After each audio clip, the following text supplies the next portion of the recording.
the rank and status of Elder of the Order of the Golden Heart, the highest honor our country awards its citizens who illuminate the path of excellence. She has earned her place at the very top, from running barefoot to breaking 2 world records within a year, is the ultimate stage of heroism. Faith's journey is an inspiration to all our young and aspiring athletes. I equally salute Ferdinando Manyala, Mary Mora, Kevin Kiptum, Emmanuel Wanyonyi, Faith Cherotich, who have also registered their presence in the world stage, and they too will be fitted. This administration has also taken deliberate steps to build and invest in the creative economy. First, the famous Grammy Awards have a partnership with us, and starting January, the Innovation Studios of Hollywood have agreed to begin shooting multiple movie rights here in Kenya. Google, in collaboration with the Ministries of Education and ICT, has begun implementing a Kenya Institute of Curriculum Education-sponsored coding program in primary and secondary schools to reach 4 million learners. The partnership will also train 42,000 teachers. I have good news for our creatives and those who imagine and produce content through Facebook and Instagram. Just yesterday, Meta committed to helping creators in Kenya earn money for crafting original content. Following a pilot program with eligible creators in the country, Meta will be expanding monetization opportunities and allowing more creators to earn a living doing what they love.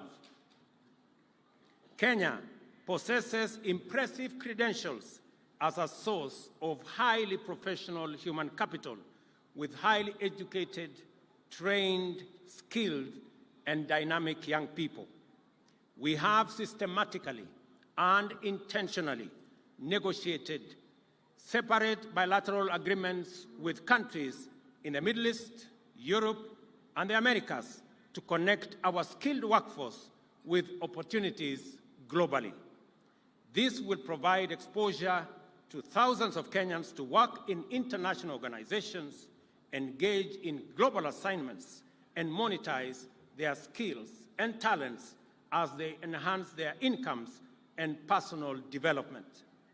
Millions of Kenyans already working abroad have been great ambassadors for our country and have made huge contributions through their remittances to the development of Kenya. Ndugu wa Kenya, Kenya remains committed to driving climate action, and I am proud that we can play a significant role shaping the climate agenda on the continent.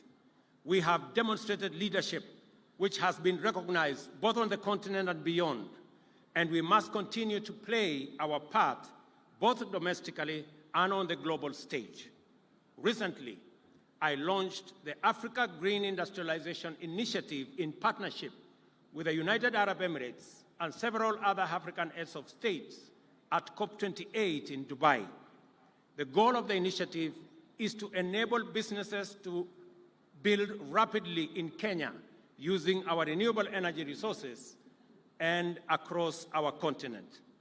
In keeping with our commitment, ladies and gentlemen, to correct the market failure in the provision of affordable credit, especially to those who have no access to any collateral, and to free millions of Kenyans trapped in the credit rating maze, the Hustler Fund has grown to become the largest financial inclusion program in Kenya, dispersing Kenya's shillings 42 billion to more than 21 million borrowers across Kenya.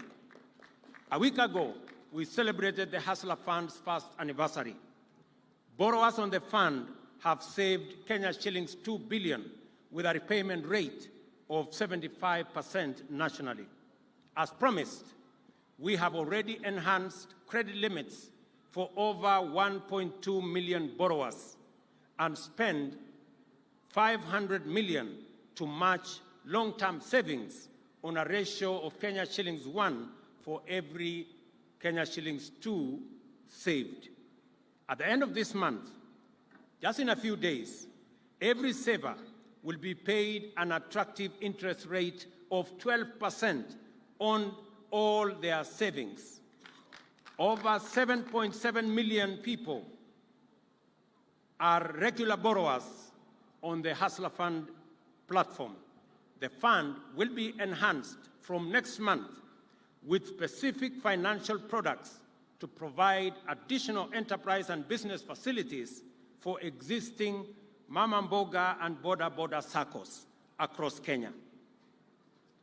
We undertook to build a culture of savings in Kenya as an effort to create long-term investment resources to fund our growth and development and provide better retirement for working Kenyans.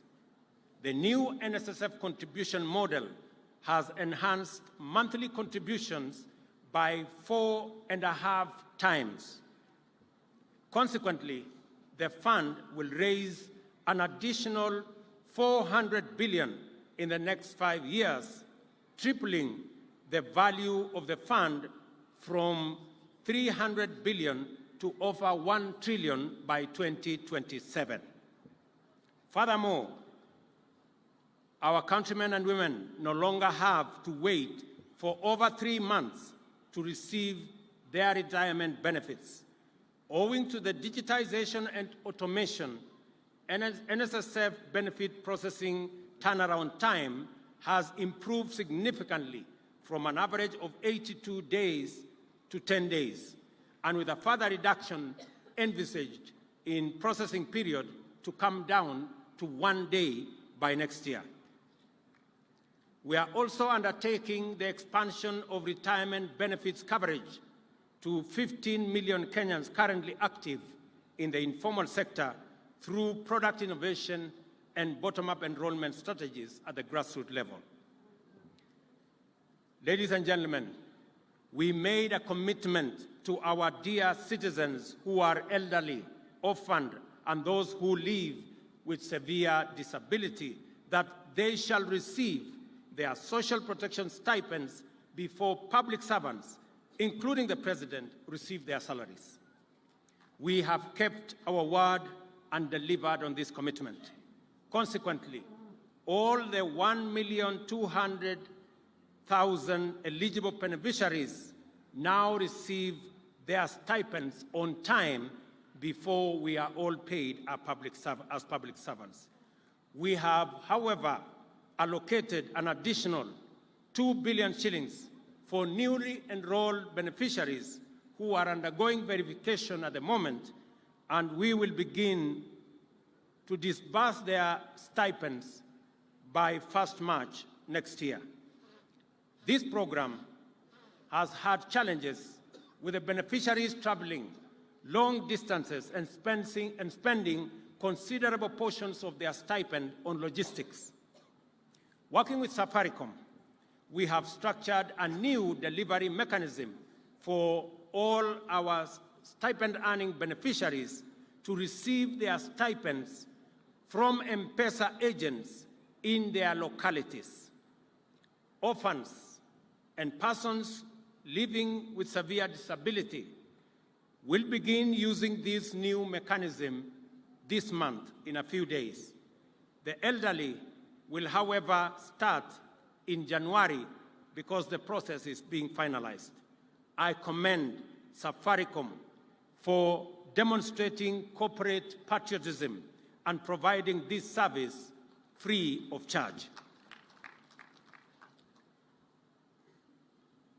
Ndugu wa Kenya, Kenyans are doing their part to support the effort to stabilize and grow our economy. Their sacrifices and contributions are essential and must be honored. We are therefore taking strong measures to ensure that all public resources are administered transparently, efficiently, and in a secure manner. One of our best interventions is the use of digital technology and the migration of all government services and revenue collection to a single pay bill. Since this measure was implemented, we have witnessed a significant rise in total revenues collected. Besides enhancing revenue collection, digitization has eliminated revenue leakage through corruption and theft.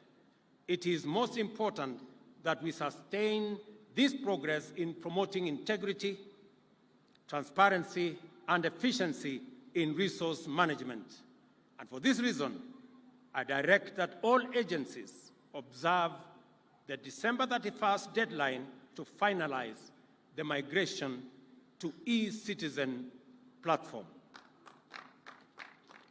It is only right that I match this admirable commitment by the people of Kenya to do their part in getting the economy going and give an assurance that all taxes collected by government shall be put to their intended use and that no single shilling, no Kenyan shilling, shall be lost through embezzlement, theft, or corruption.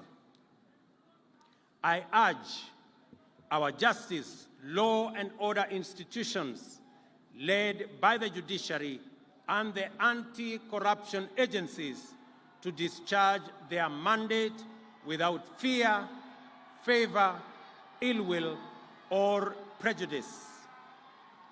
I also give my personal undertaking to support the timely prosecution of all those involved in corruption without regard to their social, economic, ethnic, political status, or connection, or any other consideration whatsoever. This is the minimum that is expected of us in fulfillment of our constitutional mandate, and Kenyans deserve no less. The story of our nation's sovereignty cannot be fully told without mentioning the fundamental character of our territorial integrity, economic prosperity, political democracy, the rule of law, and the integrity of our social fabric. Our national security apparatus have remained a strong shield against terrorism, crime, and insecurity. As we continue to invest resources into the security sector, we continue to expect continuous improvement in its overall capacity to keep our nation's boundaries inviolable, our people's lives and property safe and secure. I cannot forget the public service. Every member of our civil service has been entrusted with a rare opportunity to make their unique contribution to national transformation. As such, they are at a most advantageous position to demonstrate our national values and principles of governance for the benefit of all Kenyans. Today, I appreciate you for being loyal servants, dependable professionals, and true patriots, and urge you to do more as our people's partners in the transformation of Kenya. Much has been given to you by the people of Kenya, and therefore, much more is expected of you. On behalf of the people, I shall hold you to the highest standards of efficiency, effectiveness, transparency, and accountability in serving our nation. Ladies and gentlemen, infrastructure development is a critical enabler for transformation of agriculture, delivery of health, job creation, and overall economic growth. As a result, our investment in road and rail network, electricity generation and connection, and water harvesting, storage, and reticulation continue to be a critical component of our development strategy. A comprehensive multi-year plan is progressively being implemented to support the overall socio-economic development of the country. Our world, ladies and gentlemen, our world and the good in it belongs to those who are not shy to embrace globalization. Kenyans have shown time and again that we are not afraid of the world beyond our borders. We venture abroad fearlessly and warmly welcome our visitors from near and far. This is not by accident. The scientific history account of early humanity is told by various archaeological sites in our country. In short, we are the first home of all humanity, and we joyfully embrace our ancestral task of welcoming humanity home. That Kenya is the home of humanity is a scientific fact that fills us with pride and underscores our rich heritage. It is with great pleasure, as President of this extraordinary country, to make a historic announcement of the decision of the Government of Kenya. Beginning January 2024, Kenya will be a visa-free country. It shall no longer be necessary for any person from any corner of the globe to carry the burden of applying for a visa to come to Kenya. To echo the call of the Turkana people to the world, Tobongu Lore, a simple message to humanity: welcome home. This is why the government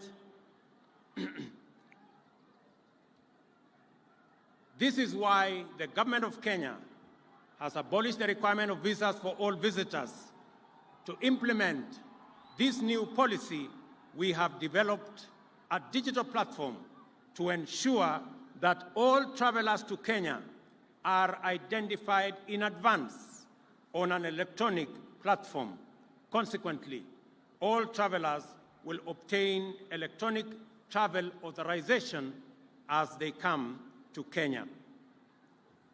Ladies and gentlemen, I have set out an account clearly showing that although much remains to be done to bring economic progress up to the level of our political maturity and to transform our economy to the ranks of our historical peers globally, we nevertheless have real cause to celebrate the contributions made by each one of us to the collective national endeavor in keeping with the aspirations of the brave and indomitable patriots who set us on this path to national glory.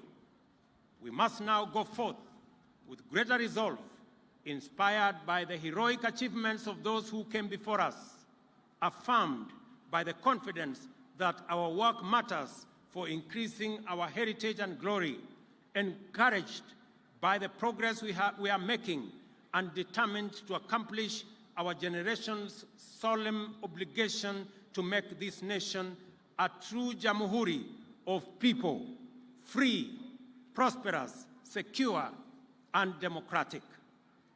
Ladies and gentlemen, I conclude by thanking all Kenyans, Wakenya wote walioshiriki pamoja na sisi kuhakikisha ya kwamba muda mgumu ambao tumekuwa nayo, sote tumeungana, tumeshirikiana na kila mtu amefanya sehemu yake kuhakikisha kwamba Kenya inasonga mbele. Pia vile nimetangaza hapa, wale wazee, watu wanaoishi na ulemavu, na pia wale watoto wetu ambao ni orphans, tumesema ya kwamba wamekuwa wakihangaika siku nyingi kwenda kutafuta pesa ya cash transfer. Sasa tumebadilisha sera na pesa zao za cash transfer itapatikana katika kijiji yao. Hawatasafiri tena ama kuhangaika kusafiri safari mrefu kutafuta stipends zao. Vile vile tumekubaliana ya kwamba kwa mara ya kwanza serikali ya Kenya italipia wale hawana uwezo ili wawe na bima ya afya ya NHIF, so that kila Mkenya awe na bima ya afya. Na tumekubaliana vile vile ya kwamba funding model mpya ama mpango wetu mpya wa kulipa pesa ya bima ya afya sasa itawawezesha wale wamekuwa wakilipa shilingi 500, pia tutawapunguzia ije shilingi 300, ndio tuhakikishe kwamba kila Mkenya ako na bima ya afya. Na hakuna Mkenya tena, vile nimesema hapa, hakuna Mkenya tena akiwa na ugonjwa wa saratani ama kansa ama diabetes ambaye atauza mali yake ili aweze kulipia gharama ya hospitali, kwa sababu sasa tuko na hazina maalum ambayo itashughulikia Wakenya wote ambao wako na magonjwa ambayo ni chronic kama vile kansa ama saratani. Kwa hivyo mimi nawatakia heri. I take this very early opportunity to wish every Kenyan and all our friends near and far a Merry Christmas and a prosperous 2024. Asanteni sana. Thank you very much. God bless you. Mungu wabariki sana. Thank you. Kwa heshima naomba sote tusimame kwa wimbo wa taifa na wimbo wa Jumuiya ya Afrika Mashariki.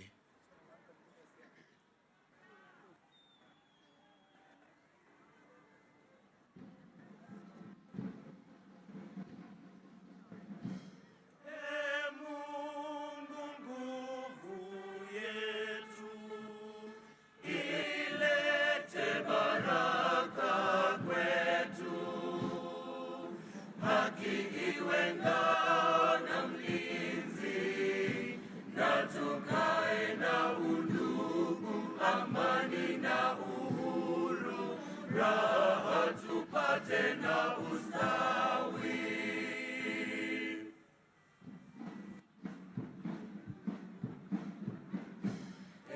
Mungu twaomba uilinde Jamhuri ya Afrika Mashariki, tuwezeshe kuishi kwa amani, tutimize na malengo yetu. Jumuiya yetu sote tuilinde, tuwajibike, tuimarike. Umoja wetu ni nguzo yetu, idumu jumuiya yetu.